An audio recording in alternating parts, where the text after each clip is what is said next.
Mabilis na nag-viral sa social media ang video ni Bel Mariano na kung saan makikita ang aktres na umaakyat ng niyog.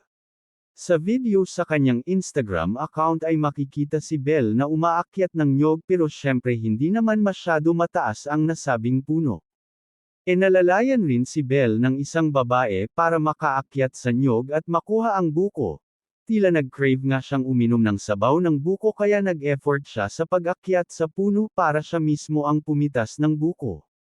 Marami namang mga netizens ang aliw sa ginawa ni Bel at may ilang netizens rin ang hinahanap ang ka-love team niyang si Donnie Pangilinan. Narito ang video.